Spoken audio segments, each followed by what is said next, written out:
ಗೊತ್ತಾ? ಮನೆಗೆ ಅವನು ಇವರು ಕೈ ತೆಗೆಯೋದು ತೆಗಿಬೇಡ ತಡೆಯೋದು. ತುಮಕೂರು ಜಿಲ್ಲೆಯ ಕೊರಟಗೆರೆ ಪಟ್ಟಣದ ಕೋಟೆ ಬೀದಿಯಲ್ಲಿ ಈ ಘಟನೆ ನಡೆದಿದೆ.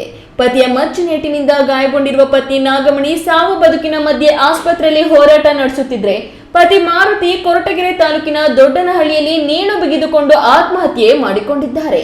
ಮೈಸೂರಿನ ಸರ್ಕಾರಿ ಆಸ್ಪತ್ರೆಯ ನರ್ಸ್ ಆಗಿರುವ ನಾಗಮಣಿ ಹಾಗೂ ಮಾರುತಿ ಕಳೆದ 15 ವರ್ಷದ ಹಿಂದೆ ಪ್ರೀತಿಸಿ ಮದುವೆಯಾಗಿದ್ರು. ದಂಪತಿಗೆ 2 ಮಕ್ಕಳು ಇದ್ದಾರೆ. ಮಾರುತಿ ವೃತ್ತಿಯಲ್ಲಿ ಗಾರೆ ಕೆಲಸ ಮಾಡಿಕೊಂಡಿದ್ದ. ನಾಗಮಣಿಗೆ ಮದುವೆ ನಂತರ ಸರ್ಕಾರಿ ನರ್ಸ್ ಕೆಲಸ ಸಿಕ್ಕಿತ್ತು. ಆದ್ರೆ ಯಾವಾಗ ನಾಗಮಣಿಗೆ ಸರ್ಕಾರಿ ನರ್ಸ್ ಕೆಲಸ ಒಲಿದು ಬಂತೋ ಅಂದಿನಿಂದ ಆಕೆಯ ಜೀವನ ಶೈಲಿಯೇ ಬದಲಾಗಿದ್ದು, ಗಾರೆ ಕೆಲಸ ಮಾಡಿಕೊಂಡಿದ್ದ ಪತಿ ಮಾರುತಿಯಿಂದ ನಾಗಮಣಿ ವಿವಾಹ ವಿಚ್ಛೇದನ ಪಡೆದುಕೊಳ್ಳಲು ಚಿಂತನೆ ನಡೆಸಿದ್ಲು. ಇದರಿಂದ ಪತ್ನಿ ಮೇಲೆ ಅನುಮಾನಗೊಂಡಿದ್ದ ಪತಿ ನಾಗಮಣಿಗೆ ಮತ್ತೊಬ್ಬನ ಜೊತೆ ಸಂಬಂಧ ಇರುವ ಶಂಕೆಯಲ್ಲಿದ್ದ. ಇದೇ ವಿಚಾರವಾಗಿ ಪತ್ನಿ ನಡುವೆ ಗಲಾಟೆಯಾಗಿತ್ತು.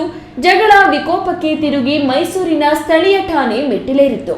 ಇದಾದ ಬಳಿಕ ಮೊನ್ನೆ ಗಂಡನ ಜೊತೆ ಕೊರಟಗೆರೆ ಪಟ್ಟಣದ ಕೋಟೆ ಬೀದಿಯಲ್ಲಿ ವಾಸವಾಗಿದ್ದ ಮಕ್ಕಳನ್ನ ನೋಡಲು ನಾಗಮಣಿ ಬಂದಿದ್ಲು.